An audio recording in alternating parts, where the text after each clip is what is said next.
In February 2025, social media feeds lit up with the shocking news. Damian Reed, a 33-year-old successful entrepreneur, was found dead in his home, shot multiple times. The person arrested for his murder? His own wife, Rashawn Wallace, a 30-year-old nurse who just weeks earlier had posted loving tributes to her husband online. Another year, another adventure. I cherish every moment we have together. Damian had written to Rashawn on her birthday. She had referred to him as the love of my life in her own posts. Their profiles showcased professional photo shoots, family vacations, and moments of apparent bliss, creating an image of the perfect modern family. But on February 23rd, that carefully constructed digital facade shattered. Police were called to their Jackson, Mississippi home at 11:30 a.m. They discovered Damian's body and quickly arrested Rashawn, who claimed she had acted in self-defense after he confronted her about messages he found on her social media accounts. According to the official account, Damian had accessed Rashawn's password and discovered communications between his wife and another man. This digital betrayal allegedly triggered a confrontation that ended with gunshots. First a warning shot, then a fatal one. Yet friends of the couple tell a different story. Some claim Rashawn was actually caught with her boyfriend in the family home, that Damian walked in on them, and that perhaps it wasn't even Rashawn who pulled the trigger. The truth remains obscured behind conflicting testimonies, deleted messages, and the perfect online life the couple had constructed.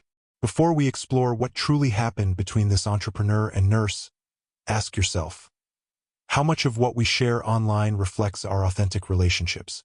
How well do we really know the couples whose relationship goals we admire on social media? If you're fascinated by the psychology behind digital personas and real-life tragedies, hit that subscribe button and like this video. Your engagement helps us bring more of these important stories to light, stories that might just contain valuable lessons for all of us. Damian Reed began his journey in Atlanta, Georgia, where he developed the business instincts that would later define his success. Friends and family described him as a goal-getter, someone who consistently turned ambitious visions into profitable realities. By age 33, Damian had relocated to Jackson, Mississippi, bringing with him not just dreams but a proven track record of entrepreneurial achievement. Unlike many who struggle with multiple business attempts before finding success, Damian seemed to possess an innate talent for identifying opportunities. He built several successful ventures, demonstrating remarkable business acumen across various industries.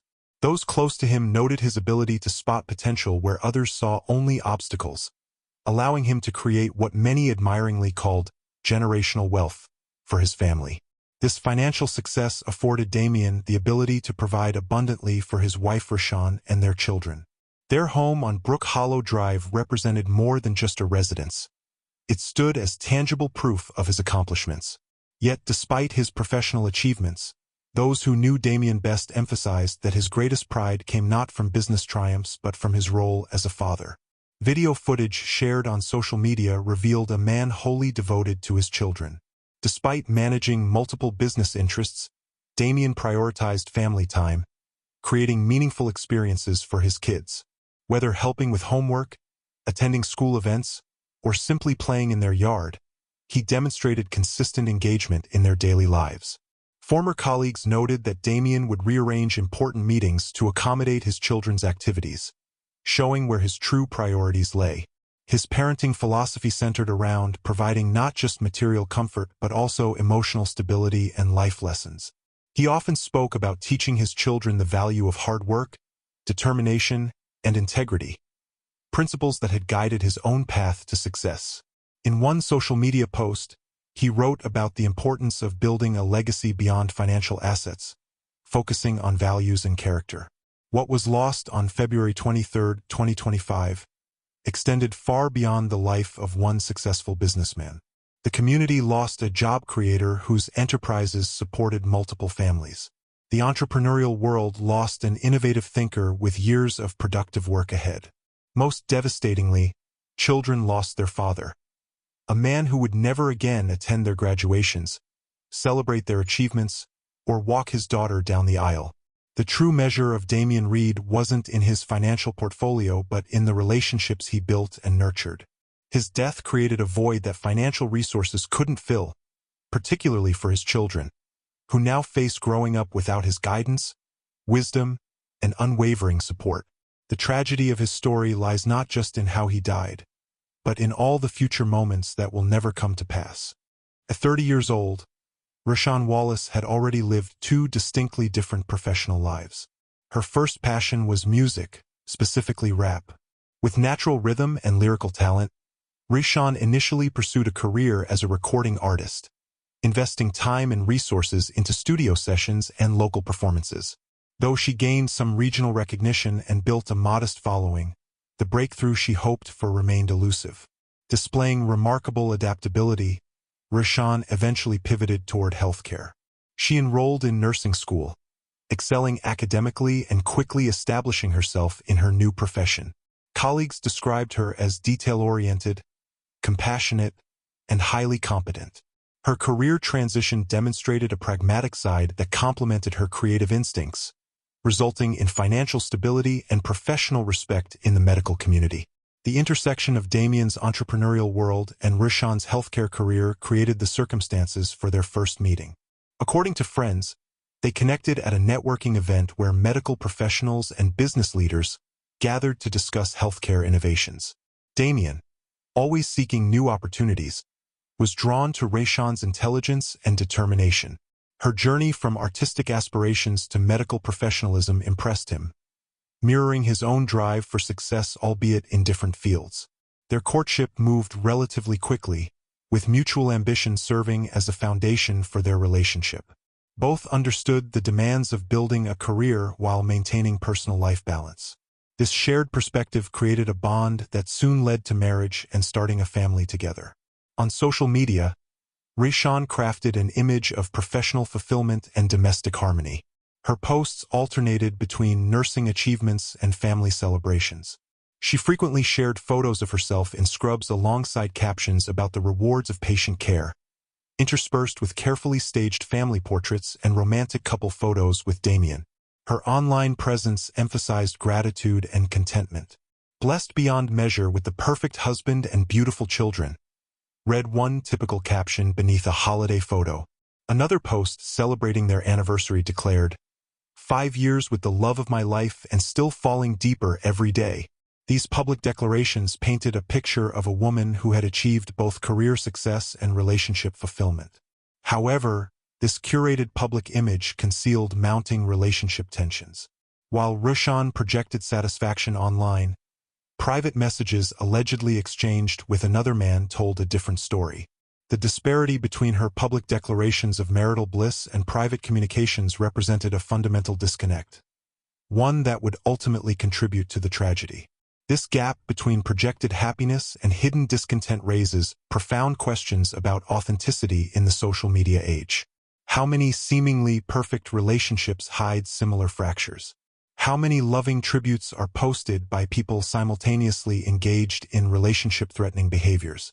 The contradiction between Rashawn's public image and private actions exemplifies a thoroughly modern problem, one with potentially devastating consequences when digital deception collides with offline reality. Scrolling through Damien and Rashawn's social media accounts revealed a meticulously crafted narrative of marital bliss. Their profiles featured professional photo shoots in carefully selected locations, sunset beaches, autumn forests, and stylish urban settings. Every image appeared thoughtfully composed with coordinated outfits, perfect lighting, and genuine-looking smiles. The consistency of their online aesthetic suggested conscious effort rather than spontaneous documentation of their lives. Their anniversaries and birthdays generated particularly effusive displays of affection. On Rashawn's 30th birthday, Damien posted, "Another year, another adventure. I cherish every moment we have together and applying more pressure to keep a smile on your beautiful face." The post received hundreds of likes and comments praising their relationship. Rashawn similarly marked Damien's birthday with, "Celebrating the king of our castle today. You make every day better just by being in it. The love of my life/my husband. Forever grateful God chose you for me." Holiday celebrations consistently showcased their family unit. Christmas photos featured matching pajamas, Thanksgiving posts highlighted abundant feasts with captions about gratitude, and New Year's Eve images portrayed them as the ideal couple welcoming another year together. They frequently used hashtags like #FamilyFirst, #RelationshipGoals, and #BlessLife, explicitly positioning themselves as role models for others. Their children featured prominently as extensions of their perfect family narrative. Videos showed Damien teaching his son to ride a bike or helping with homework. Rashawn documented handmade birthday cakes and creative family activities. These posts consistently garnered comments like, "Parent goals," and "What a beautiful family you've created." The Reed Wallace family online presence represented social media relationship display at its most polished. A highlight reel suggesting unwavering happiness and success in all areas of life. Friends and acquaintances viewed them as the couple who had it all, based primarily on this carefully curated digital presence. Have you ever wondered how many seemingly perfect couples on your social media feeds are actually struggling behind closed doors? What drives people to maintain flawless online images even as their relationships deteriorate? Share your thoughts in the comments below. Has social media created unrealistic relationship standards that pressure couples to perform happiness rather than address problems? Hit like if you believe we need more authentic relationship portrayals online, and subscribe to join our conversation about the gap between digital personas and private realities. Despite the image of marital bliss that Damien Reed and Rashawn Wallace carefully cultivated online, their relationship had begun to show signs of strain in the months leading up to February 2025. Friends later reported noticing subtle changes in their interactions at social gatherings, fewer shared glances, a new stiffness in their body language when photographed together, conversations that seemed performative rather than genuine. They were still posting those perfect family photos, one close acquaintance noted, but anyone who knew them well could see something had shifted. The smiles didn't reach their eyes anymore. The couple who once couldn't keep their hands off each other at events now stood apart, each engaging with different social circles. Their home, once the frequent site of dinner parties and family gatherings, became quieter as invitations grew less frequent. When asked about these changes, both Damien and Rashawn would dismiss concerns with practiced excuses about work demands and scheduling conflicts. What few people realized was that Damien had begun harboring doubts about his wife's fidelity. The timeline of his suspicions remains unclear from available accounts, but associates close to Reed later revealed that he had mentioned concerns about Rashawn's unexplained absences and sudden changes in her routine. He mentioned that she'd started taking extra shifts at odd hours. One business associate later told investigators. He didn't want to be that husband who questioned her independence, but the patterns didn't make sense to him. Damien's doubts intensified as he noticed Rashawn becoming increasingly protective of her phone. She had changed her password multiple times, would step away to take calls, and often positioned her screen away from him while texting. For a couple that had previously been open with their devices, even sharing passwords, this new behavior raised red flags. The tension in their home grew palpable. Arguments that once resolved quickly now lingered, with both retreating to separate spaces in their house. Their children noticed the change, with the older ones asking relatives why Mommy and Daddy don't laugh together anymore. By early February 2025, Damien had reached his breaking point. After weeks of deflected questions and incomplete explanations, he made a fateful decision that would ultimately lead to tragedy. While Rashawn was showering one morning, Damien accessed her phone using a password he had secretly observed her entering days earlier. What he found confirmed his worst fears. Hidden among her social media accounts were messages exchanged with another man, communications that went far beyond friendly conversation. There were romantic exchanges, plans for meetings, and evidence that suggested their relationship had become physical. The discovery shattered Damien. Friends who spoke with him in the days following reported that he seemed hollow, functioning on autopilot as he processed the betrayal. Rather than immediately confronting Rashawn, he continued gathering evidence, taking screenshots and noting patterns in their communications. He wanted to be absolutely certain before he said anything, a childhood friend later explained. Damien was methodical that way, always wanting to have all the facts before making any move. For nearly 2 weeks, Damien carried this knowledge alone, maintaining the facade of normalcy at home while privately consulting with a divorce attorney. He began documenting household assets and reviewing their financial entanglements. According to those close to him, Damien had decided to end the marriage but wanted to ensure he could protect his children and the wealth he had built. The tension between them continued to build, with Rishon apparently unaware that Damien had discovered her secret. She maintained her routine of nursing shifts, social media posts about their blessed life together, and family activities, all while her messages to her paramour continued unabated. On February 22nd, just one day before the tragic shooting, Damien finally revealed to his brother that he planned to confront Rishon the following day. "I need to know the truth from her own mouth," he reportedly said. "Then we can figure out what comes next." What Damien didn't anticipate was how quickly the situation would deteriorate once he confronted Rishon with evidence of her infidelity. According to records from Rishon's phone recovered after the incident, she had been messaging the other man as recently as the morning of February 23rd, arranging to meet him later that day while Damien was supposed to be at a business meeting.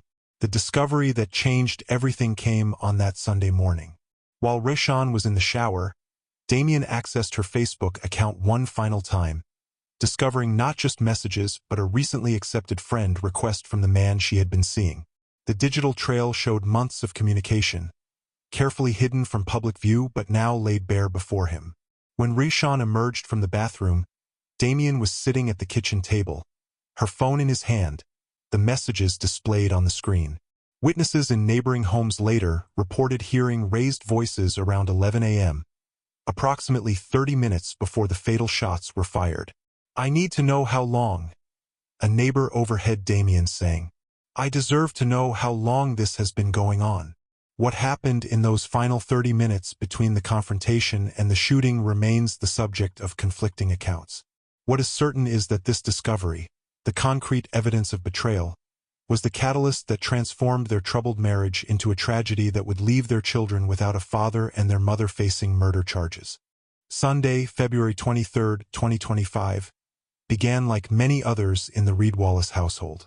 According to neighbors, Damien was seen early that morning taking out trash and retrieving the newspaper from their driveway on Brook Hollow Drive in Jackson, Mississippi. Nothing in his demeanor suggested the tragedy that would unfold hours later. The timeline reconstructed by investigators indicates that Rishon woke around 8:30 a.m. and spent time in the bathroom getting ready for the day. She had told Damien she was scheduled for an afternoon shift at the hospital, though phone records would later reveal she had planned to meet her lover during this time. While Rishon showered, Damien made a decision that would set the day's events in motion. Having suspected his wife's infidelity for weeks, he picked up her unattended phone from the nightstand and accessed her social media accounts using a password he had secretly memorized days earlier. What he found confirmed his suspicions beyond doubt. Not only were there intimate messages exchanged with another man, but there was evidence of an ongoing relationship spanning several months.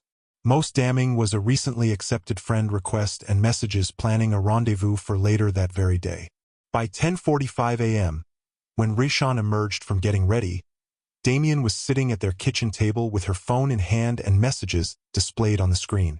The children were at Rishon's mother's house for the weekend, a small mercy that would spare them from witnessing what was about to occur.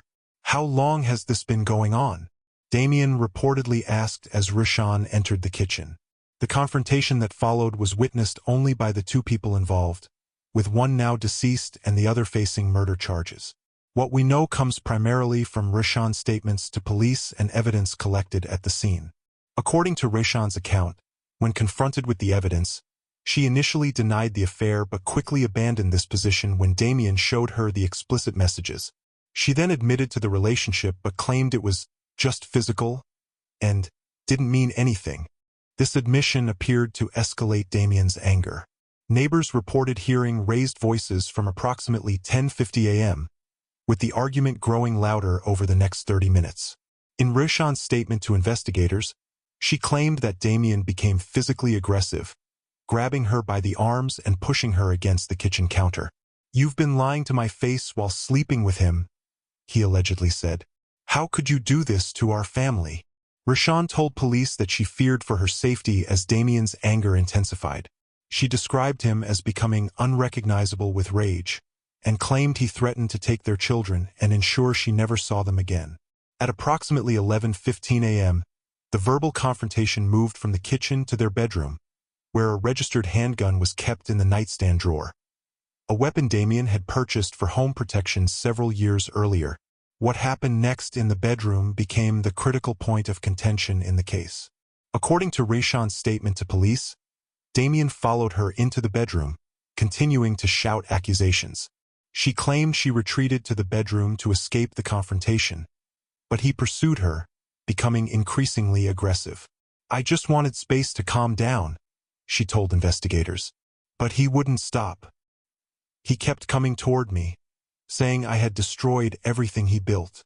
Rayshawn stated that she opened the nightstand drawer and grabbed the gun as Damien advanced toward her. She claimed her first action was to fire a warning shot into the ceiling, evidence of which was confirmed by investigators who found a bullet lodged in the attic space. "I just wanted him to back away," she said. "I told him to stop, to please just give me space." According to her account, despite the warning shot, Damien continued to approach her, saying, "You think that scares me? After what you've done?" It was at this point, approximately 11:28 a.m., that Rayshawn fired the second shot, this one striking Damien in the chest. Crime scene photographs later showed that Damien was approximately 6 feet from Rayshawn when the fatal shot was fired. The bullet entered his chest and pierced his heart, causing rapid and severe blood loss. In the immediate aftermath of the shooting, the sequence of events is clearer, as 911 calls and police records provide more objective documentation. According to the call transcript, Rayshawn contacted emergency services at 11:30 a.m., her voice described by the dispatcher as frantic and breathless. "I shot my husband," she told the 911 operator. "Please hurry, he's bleeding badly. I didn't mean to hit him." The operator provided CPR instructions, which Rayshawn claimed to follow while awaiting paramedics. She described moving Damien from his position near the foot of the bed to the floor, where she began chest compressions. Blood evidence at the scene corroborated this account, showing smears consistent with Damien being moved and attempted resuscitation efforts. First responders arrived at 11:42 a.m., 12 minutes after the 911 call. Despite their advanced life-saving attempts, Damien Reed was pronounced dead at the scene at 11:58 a.m. The official cause of death was listed as exsanguination due to gunshot wound to the chest with cardiac involvement. Police secured the residence and took Rayshawn into custody. Body camera footage showed her repeatedly saying, "It was self-defense," and "I was scared," as officers led her to the patrol car. The handgun, a 9mm Smith & Wesson, was recovered from the bedroom floor, with Rayshawn's fingerprints on the grip and trigger. At the police station, Rayshawn provided a formal statement that expanded on her self-defense claim. She described a marriage that had been deteriorating for months before culminating in the deadly confrontation. According to her account, Damien had become increasingly controlling, monitoring her whereabouts and questioning her work schedule. She admitted to the affair but characterized it as an escape from what she described as an emotionally abusive relationship. "I never wanted anyone to get hurt," she told detectives. "I just wanted to feel valued again." Yet physical evidence at the scene raised questions about her self-defense claim. While there were signs of a disturbance in the bedroom, Damien's body showed no defensive wounds on his hands or arms that would typically be present if he had been physically aggressive.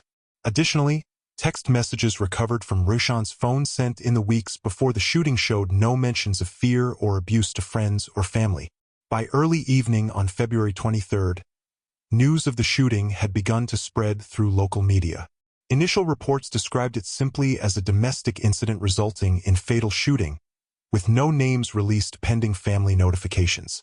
By the following morning, Damien Reed's name was public, and the entrepreneurial community in Jackson expressed shock at his sudden death. When you think about this tragic outcome, ask yourself, how many relationships reach a breaking point because problems remain unaddressed until it's too late? Could outside intervention have prevented this tragedy? Share your thoughts in the comments below, and if you haven't already, Subscribe to True Crime Affairs for more in-depth examinations of cases that teach us valuable lessons about relationships and conflict resolution. While Rushion Wallace's account of self-defense formed the basis of the official investigation, alternative versions of what happened on February 23 quickly emerged from people within the Reed's social circle. These differing narratives complicated the case and raised serious questions about whether justice was truly being served. Within days of Damien's death, social media comments from individuals claiming to know the couple personally began presenting a very different scenario. One particularly notable comment came from a former co-worker of Damien's who stated, "I know them personally. The lady is taking the fall for her boyfriend." This explosive claim suggested that Rushion wasn't alone with Damien when the shooting occurred. According to this alternative account, Rushion's lover was actually present in the home when Damien returned unexpectedly. This version suggested that when Damien discovered them together, a physical altercation erupted between the two men. "She said the husband and the boyfriend got into it and that's who killed him," wrote another commenter who claimed to have spoken with a mutual friend of the couple. This account directly contradicted Rushion's statement to police that she had been alone with Damien when she shot him in self-defense. Supporting this alternative theory was the testimony of a neighbor who reported seeing an unknown male leaving the Reed residence shortly after the sound of gunshots, but before police arrived. This witness described a man rushing to a parked car approximately 2 blocks away, though they couldn't provide a detailed description. Adding fuel to these alternative theories was the testimony of 2 additional sources. A delivery driver who had been in the neighborhood reported seeing a man he didn't recognize exiting the Reed home through a side door around 11:35 a.m., just minutes after the shooting. The driver had regularly delivered to the area and was familiar with Damien's appearance. He stated confidently that this was someone else. Further complicating matters, Damien's brother came forward with information that seemed to corroborate the boyfriend-present theory. In a local news interview, he revealed that Damien had called him just minutes before the shooting. During this brief conversation, Damien allegedly told his brother, "You won't believe who's here with her right now. I'm going to confront them both." The phone records confirmed a 2-minute call from Damien to his brother at 11:23 a.m., 5 minutes before the shooting. If accurate, this directly contradicted Rushion's claim that she and Damien were alone during their confrontation. Law enforcement initially dismissed these alternative accounts as rumor and speculation. The lead detective assigned to the case told reporters, "We have physical evidence supporting Ms. Wallace's account, including her fingerprints on the weapon and gunshot residue on her hands. No evidence indicates anyone else was present." Yet questions remained about certain inconsistencies in the physical evidence. The positioning of furniture in the bedroom suggested a struggle involving more than 2 people. Additionally, a partial shoe print found in the hallway matched neither Damien's nor Rushion's footwear recovered at the scene. Perhaps most puzzling was the discovery of a 3rd drinking glass in the kitchen with fresh fingerprints that matched neither Damien nor Rushion. When questioned about this, Rushion claimed she had a female friend visit earlier that morning who had left before Damien discovered the messages. However, she could not provide contact information for this alleged visitor, claiming she was just someone from work whose number she didn't have saved. The timeline itself contained troubling gaps. Security footage from a neighbor's doorbell camera showed Rushion arriving home at 8:15 a.m., but the camera also captured a gray sedan parking down the street at 9:30 a.m. that remained until shortly after the estimated time of the shooting. The vehicle was gone by the time police arrived, and its license plate wasn't visible in the footage. Text messages recovered from Rushion's phone added another layer of complexity. Messages to her paramour from that morning included one sent at 9:45 a.m. reading, "He's suspicious but still planning to leave at 11. Come over then." This directly contradicted her statement that she had no plans to meet anyone that day. The identity of Rushion's lover became a central question in the investigation. Police identified him as Marcus Jenkins, a 35-year-old pharmaceutical sales representative who regularly visited the hospital where Rushion worked. When interviewed, Jenkins initially denied any relationship with Rushion, but eventually admitted to the affair when confronted with their message history. Jenkins claimed to have an alibi for the time of the shooting, stating he was at a coffee shop across town. Security footage confirmed his presence at the cafe from 11:15 a.m. to 12:30 p.m., seemingly eliminating him as a suspect who could have been physically present during the shooting. However, digital forensics revealed that Jenkins and Rayshawn had exchanged a flurry of deleted text messages in the hour immediately following the shooting. These messages, partially recovered by investigators, included cryptic exchanges. Jenkins, "Did you handle it?" Rayshawn, "Yes, but it went bad. He's gone." Jenkins, "Stay calm. Stick to what we discussed." When confronted with these messages, Jenkins claimed they were referring to Rayshawn's plan to ask Damien for a divorce, not to any violent confrontation. He maintained that gone meant Damien had stormed out of the house, not that he had died. Investigators found this explanation unconvincing but lacked evidence directly placing Jenkins at the scene. Analysis of the different versions of events highlighted significant discrepancies that the prosecution would need to address. If Rayshawn acted alone in self-defense, why did multiple witnesses report seeing another person? If she was covering for someone else, how did her fingerprints end up on the weapon? And if Jenkins had an alibi placing him at a coffee shop, could there have been a third person involved? Perhaps someone Jenkins had enlisted to help? The case became increasingly complex as these competing narratives emerged. Rayshawn maintained her self-defense claim throughout, even as evidence mounted suggesting a more complicated scenario. Her attorneys emphasized the documented history of the confrontation over social media messages and pointed to the warning shot as evidence she had tried to de-escalate before firing the fatal shot. Crime scene reconstructionists brought in by both prosecution and defense offered differing interpretations of the physical evidence. The prosecution's expert concluded the evidence supported a confrontation between only two individuals, while the defense expert identified anomalies suggesting the potential presence of a third person. Following the fatal shooting on February 23, 2025, law enforcement arrived at the Reed residence to find Damien unresponsive and Rayshawn Wallace in a state of distress. Despite her claims of self-defense, police took Wallace into custody that same evening based on physical evidence at the scene and inconsistencies in her initial statements. The Jackson Police Department announced charges against Wallace within 48 hours. She faced second-degree murder charges, which in Mississippi carries a potential sentence of 20 years to life imprisonment. The prosecution's decision to pursue second-degree rather than first-degree charges suggested they believed the killing occurred in the heat of the moment rather than being premeditated. Wallace's initial court appearance occurred via video conference from the Hinds County Detention Center. Dressed in an orange jumpsuit, she maintained her composure as the charges were read. Her attorney immediately asserted his client's innocence, emphasizing her clean record and career as a healthcare professional. The bail hearing that followed became a focal point of public interest. The prosecution argued that Wallace presented a flight risk due to her financial resources and the severity of the charges. They requested bail be denied or set at $500,000. Wallace's defense team countered by highlighting her deep community ties, her role as a mother to young children, and her previously unblemished record. After considering arguments from both sides, Judge Michael Thompson set bail at $50,000, a figure that sparked immediate controversy. Many legal experts noted this amount was unusually low for a murder charge. The judge cited Wallace's lack of prior criminal history, her established career, and her children's needs as factors in his decision. Within hours of the bail amount being set, Wallace's family gathered the necessary funds. She was released the following day under strict conditions, surrendering her passport, wearing an electronic monitoring device, maintaining a curfew, and having no contact with certain witnesses. The investigation continued to develop after Wallace's release.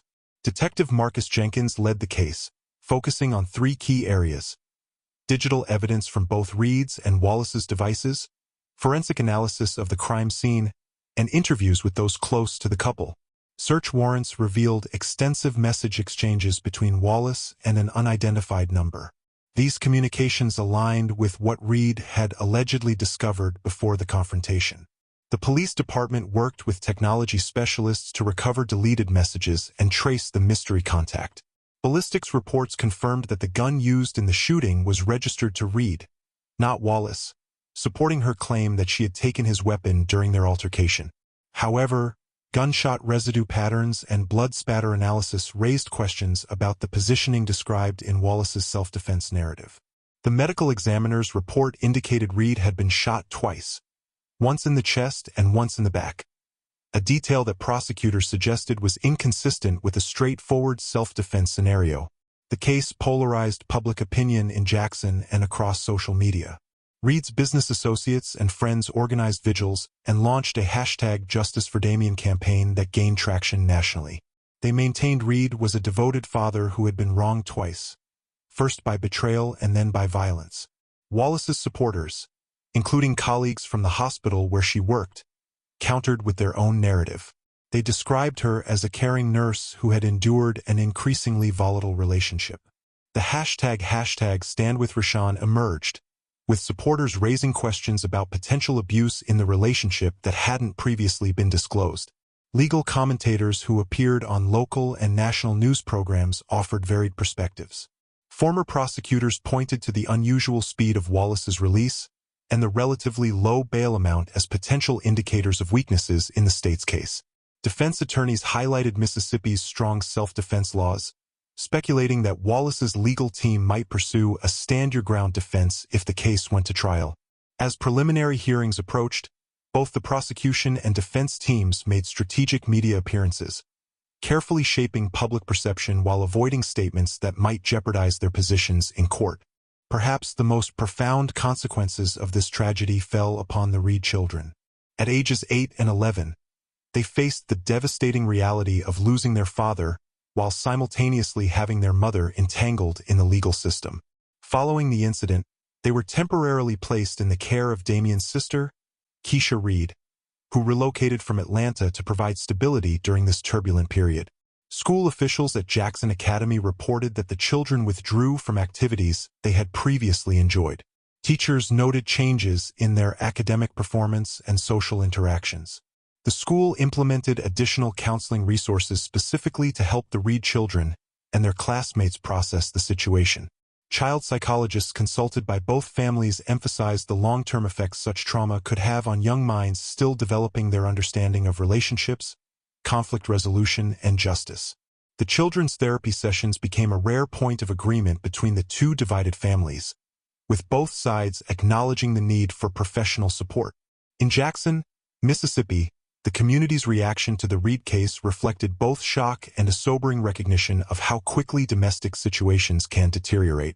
Local residents, many of whom had seen the couple's seemingly perfect relationship displayed on social media, expressed disbelief that such violence could erupt in what appeared to be a stable household. The case prompted community organizations in Jackson to increase outreach efforts related to domestic violence prevention. Local churches and counseling centers reported heightened interest in relationship workshops and conflict resolution training in the weeks following the incident. One community leader noted, "This tragedy has forced many couples to look inward and question how they handle conflict in their own homes."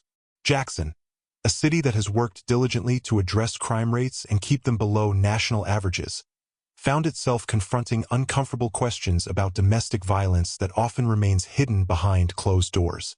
Police departments reported an uptick in domestic disturbance calls after the case made headlines, not necessarily indicating an increase in incidents, but rather an increased willingness to report problems before they escalated to violence. The broader social impact of Damien Reed's death extended well beyond Jackson's city limits, particularly as the story spread through crime documentaries and social media. The case became a powerful cautionary tale about the disconnect between carefully curated online personas and the complex realities of relationships behind the scenes.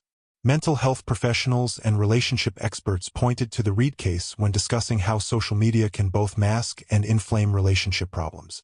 The fact that the fatal confrontation allegedly began over social media communications added another dimension to ongoing national conversations about technology's impact on modern relationships. Perhaps most significantly, the tragedy reinvigorated discussions about firearm access in domestic settings. Safety advocates emphasized how quickly conflicts can turn deadly when weapons are readily available, while others focused on the importance of teaching nonviolent conflict resolution strategies, regardless of whether firearms are present. The legacy of Damien Reed's death ultimately became a multifaceted warning, about communication breakdowns, about the dangers of domestic violence, and about the importance of seeking help before relationship problems reach a breaking point. As one community member simply stated, "This didn't have to happen. That's what makes it so hard to accept." The story of Damian Reed stands as a stark reminder of how quickly domestic conflict can turn deadly. What began with a social media discovery ended with a successful entrepreneur and father losing his life, leaving children without their dad and a community in shock. The contrast between the perfect family image projected online and the violent reality behind closed doors couldn't be more profound. Whether Rashawn acted in self-defense as she claims, or whether there's truth to the alternative narrative involving another man, the outcome remains the same. A life cut short and a family destroyed in moments that can never be undone. The tragedy of February 23, 2025, could have been avoided through open communication, counseling, or simply walking away from a troubled relationship. Instead, the combination of suspected infidelity, confrontation, and access to a firearm created a perfect storm that ended in bloodshed. As viewers reflect on this case, consider the warning signs in your own relationships. Are conflicts escalating? Is trust eroding? Do you notice behaviors that concern you? Addressing these issues early, through professional help if needed, can prevent similar catastrophes. If you found this breakdown informative, please hit the like button and subscribe to True Crime Affairs for more cases that offer both compelling stories and valuable life lessons. Leave a comment below sharing your thoughts on how social media impacts modern relationships, or what warning signs you believe are most important to recognize in potentially volatile situations. The Damian Reed case ultimately teaches us that no relationship issue, no matter how painful, is worth risking everything for. When words replace weapons and help replaces harm, lives can be saved and families preserved.